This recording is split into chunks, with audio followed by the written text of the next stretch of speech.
좋아요, 구독! 오늘 일단은 시장에 관한 한 줄 평부터 들어보고 저희 준비한 내용들 하나하나 좀 풀어보겠습니다.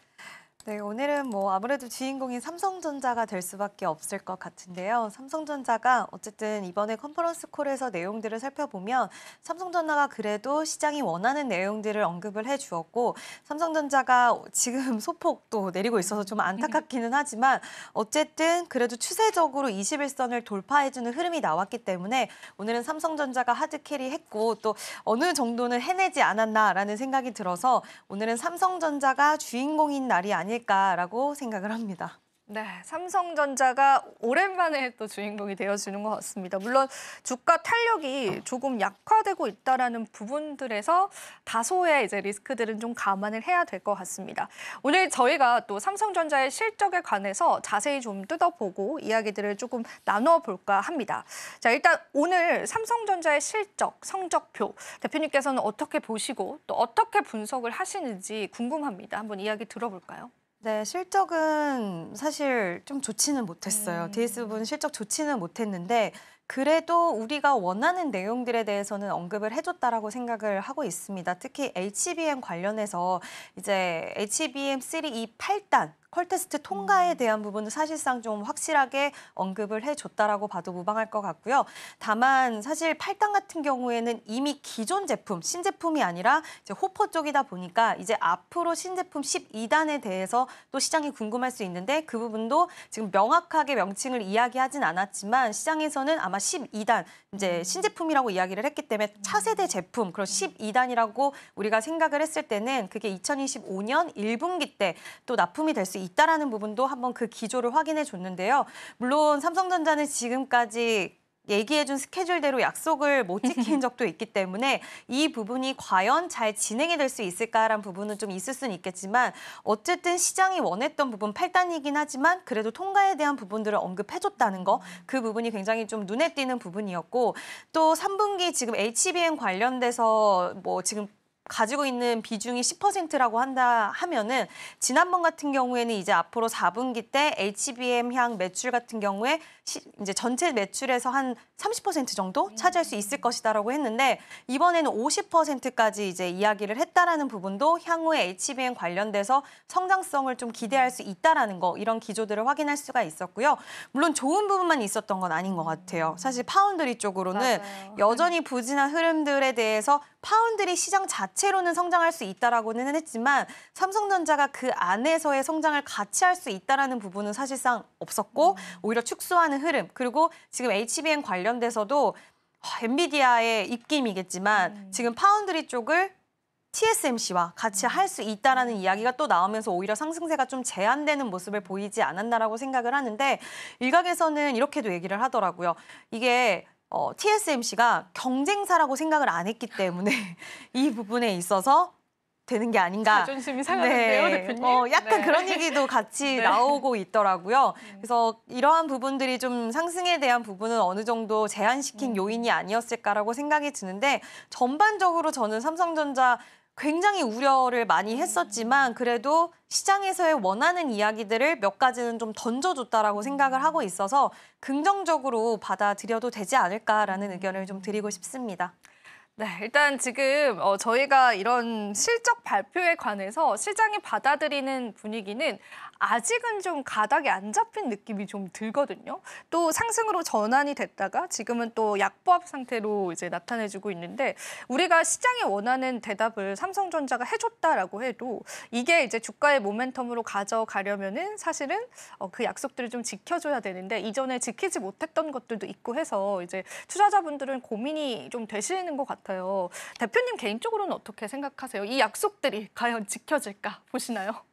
저는 삼성전자가 어쨌든 파운드리 쪽을 이제 TSMC한테 맡긴다는 것은 어느 정도의 과실에 대한 부분과 과실이라기보다는 실력적인 부분이라던가 이런 부분들을 인정을 하고 변화를 꾀했다는 거에 오히려 저는 좀 점수를 주고 싶고요. 그렇기 때문에 약속에 대한 부분도 어쨌든 굉장히 큰 결심을 한 부분이기 때문에 어쩔 수 없는 선택일 수도 있겠지만 이 부분에 따라서 결국에는 이번에는 좀 약속대로 잘할 수 있지 않을까라고 생각을 하고 있고요. 지금 HBM 다음 세대죠. HBM4에 대한 이야기도 나오고 있는데 뭐 6월 이후로 이제 로드맵을 좀 제시를 했는데 이 부분에 있어서도 물론 SK 하이닉스가 좀 더 빠를 수밖에 없다라는 이야기는 나오고 있는 상황이지만 또 여기서는 본딩 자체가 달라지기 때문에 이 부분에서 또 삼성전자가 또 우위를 차지할 수 있는 가능성에 대해서 아예 배제할 수는 없다라고 생각이 들기 때문에 이러한 부분들도 지금은 좀 실망스러운 부분들이 굉장히 긴 시간 동안 끌고 왔기는 하지만 이제부터 우리가 그렇다고 해서 부정적인 관점으로만 바라볼 필요는 없다라고 생각을 하고 있고요. 물론 여전히 외국인의 수급과 이런 부분들은 좀 아쉽기는 한 부분들은 존재하긴 하지만 이번 콩콜을 기점으로 해서 수급의 변화 그리고 추세적인 변화는 오늘 지금 윗꼬리를 달고 있긴 하지만 저는 21선이라는 이 저항대를 돌파했다는 것도 의미가 있다라고 생각이 들어서 좀 더 지켜볼 만한 긍정적인 여력들이 많이 발생하지 않았나라고 생각을 합니다. 저희가 사실은 지난 시간에 SK하이닉스 특집편을 대표님과 하면서 이 본딩 기술력에 관한 이야기들도 나눴었잖아요. 근데 일단은 삼성전자가 선택했었던 그 기술력들 자체가 실패로 좀 가닥이 잡혀졌잖아요. 그 부분에 관한 삼성전자의 변화는 안 보였나요, 대표님? 변화를 하는 가장 큰 부분이 사실 저는 TSMC와 손을 잡는 게 가장 큰 변화라고 보일 수 있을 것 같고요. 물론 내부적으로도 그런 변화를 주기 위해서 근데 삼성전자 같은 경우에는 지금 SK 하이닉스는 뭐 한미반도체, 하나인더 이런 기업들과 이제 공급망 다변화를 가져가고 있지만 삼성전자는 자체 자회사 안에서 해결을 하고 있거든요. 맞아요. 그런 쪽을. 그렇기 때문에 뭐 그 안에서의 변화들은 있을 수는 있겠지만 이게 수면 위로 올라오는 것은 아무래도 좀 다른 문제가 될 수 있을 것 같아요. SK 하이닉스 쪽은 뭐 한미반도체나 하나인더 쪽에서는 우리가 지금 이런 기술을 만들고 있고 이런 부분들을 뭐 발전해 나가고 있고 이게 꼭 SK 하이닉스에서 언급하지 않더라도 그 기업들을 통해서 변화의 과정들을 우리가 좀 유추해 볼 수가 있는데 삼성전자는 그 안에서의 움직임이 있다 보니까 좀 더 디테일적인 부분들은 좀 알기 어려운 부분들이 있지만 삼성전자도 계속해서 변화는 주고는 있었어요. 그리고 예전에 우리가 한미반도체도 삼성전자랑 또 손을 잡을 수 있지 않을까 그런 기대감적인 측면들도 한때 이야기가 많이 나왔는데 그 부분이 뭐 가시화되지는 않았지만 그런 거에 대해서도 지금 뭐 아예 배제할 수는 없지 않을까라고 보고 있고요. 그 다음 지금 TC본더 다음으로 갔을 때부터 시작해서 우리가 그 다음 기술력에 따라서 뭐 한미반도체 그리고 하나인더 이런 기업들도 변화가 있을 거라고 생각을 하는데 이 기술에 따라서 삼성전자 역시도 좀 변화가 있지 않을까라고 생각을 하고 있습니다. 네, 이 본딩 기술력에 관해서 사실 논란이 되기도 했었는데 이 부분에 관한 삼성전자가 변화를 줄 것인가도 사실 HBM의 기술력들을 가져가는 데 있어서 중요해서 제가 한번 좀 체크를 해보시면 좋을 것 같아서 한번 여쭤봤던 부분들이었고요. 사실 이제 증권가에서는 DS 부문의 3분기 영업이익을 4조에서 5조 원으로 예상을 했었는데 그에 못 미치는 수치들이 나오기는 했습니다. 그래서 사실은 우리가 이제 투자자분들 말고 증권사분들이 보는 그 삼성전자에 관한 시선들도 사실 좀 궁금하더라고요. 분위기가 어떻던가요, 대표님? 그래도 이번에 이제 발표를 하고 나서 긍정적인 이야기들이 좀 나오고 있는 것 같아요. 대체적으로 이제 여기저기 막 지금 이야기들이 막 쏟아져 맞아요, 나오고 지금 있잖아요. 쏟아집니다. 네. 해석에 대한 부분들도 있고 뭐 평가에 대한 이야기도 나오고 있는데 대체적으로는 좀 긍정적인 이야기들이 주를 이루는 것 같고요. 물론 지금 기술력적으로 갑자기 확 점프를 해서 하이닉스를 뒤집어 엎는 그런 결과치를 내오는 거는 힘들기도 하고 그런 결과를 내보이지 못했지만 한 걸음 나아가고 있는 부분에 대해서는 명확히 좀 이야기를 해줬고 물론 레거시 쪽이라던가 이런 쪽은 여전히 부진해요. 안 좋다는 부분이 여실히 드러났고 뭐 평균 판매 단가라던가 그리고 앞으로 사실 낸드라던가 그리고 D램 쪽 계속해서 가격이 오히려 점프할 것이다라고 얘기했는데 그 부분도 홀드였어요. 그렇기 때문에 레거시 쪽은 기대할 수 있는 부분이 4분기까지도 오히려 없을 수 있다라는 거를 다시 한번 기조를 재확인했기 때문에 이 부분에 있어서는 시장이 어쨌든 근데 SK 하이닉스에서도 확인할 수 있듯이 삼성전자에서도 이미 아는 부분이긴 했지만 좀 아쉬움으로는 다가설 수 있었을 것 같습니다.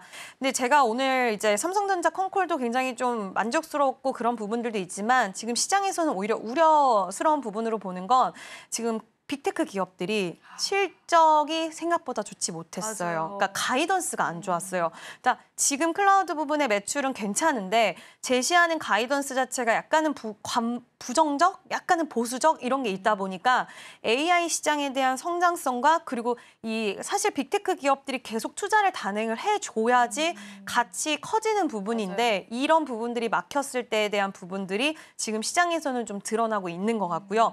알파벳까지만 해도 실적 발표하고 나서 분위기가 좋았습니다. 근데 지금 그 이외의 다른 지금 뭐 MS 같은 경우에도 그렇고 계속해서 실적에 있어서 가이던스 제시가 좀 굉장히 좀 안 좋다 보니까 AI 시장에 대한 부분들을 보수적으로 생각하고 그와 관련돼서 오늘 하이닉스도 좀 많이 빠지는 게 아닌가라고 저는 생각이 드는데 이제 남아있는 기업들의 실적 발표가 그래서 더욱더 중요해질 것 같고요. 그에 따라서 관망세가 좀 더 두드러지는 게 아닌가라는 생각을 합니다.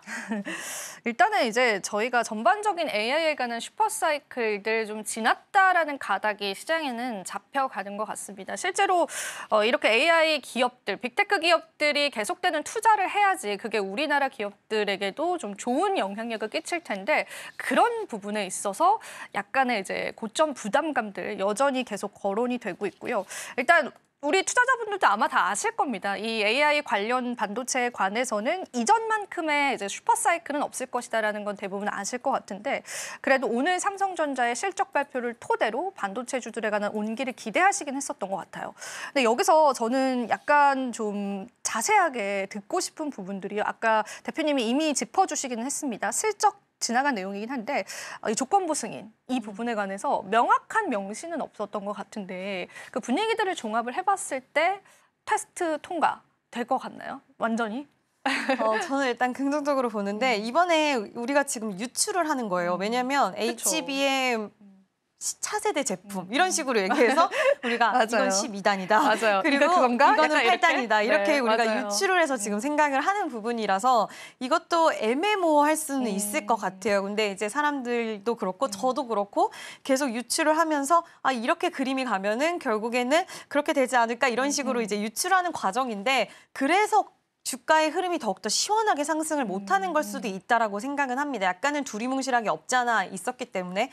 근데 저는 이제는 또 한번 희망을 가져볼 만하지 않을까라고 생각을 하고 있고 지금 조건부 승인에서 TSMC와의 이런 협력이 그 변화를 분명히 가져가 줄 수 있을 거라고 보고 있고요. 그렇게 되다 보면은 지금 느리긴 하지만 이번에 아까 제가 앞서서 말씀드린 것처럼 HBM이 가지고 있는 비중, 매출에서 비중이 지금 10%라고 한다면 원래 4분기 때 한 30%를 전망을 했는데 50%까지 확대했다? 이거는 8단에 대한 부분을 저는 집어넣어서 책정을 한 거라고 생각을 하고 있어서 어느 정도는 긍정적으로 보셔도 되지 않을까. 다만 8단이라는 게 지금 8단은 사실 예전 네. 지금 블랙엘 쪽은 아니기 때문에 12단이 신속히 좀 통과가 되고 그게 또 내년 상반기 1월 달을 얘기를 했기 때문에 이 부분이 약속이 또 지켜지는 게 중요한데 그렇다 보면은 아직까지는 기간적으로 많이 남아있다는 것. 그러면 시장에서는 여전히 이 기조를 통해서 기술적으로는 타파하려고 노력도 하고 있고 조건부 승인에 대한 부분들도 잘 테스트적인 부분들 통과된 거를 인정은 하지만 이 이슈로 인해서 여전히 뒤처져 있는 것은 다시 한번 확인을 할 수 있었던 부분이 아니었나라고 생각을 합니다. 지금 바로 구독을 눌러보세요. 실시간 경제 뉴스, 투자 전문가들의 다양한 시황과 정확한 분석, 또 알찬 투자 정보까지 신뢰할 수 있는 저희 서울경제TV와 함께하세요.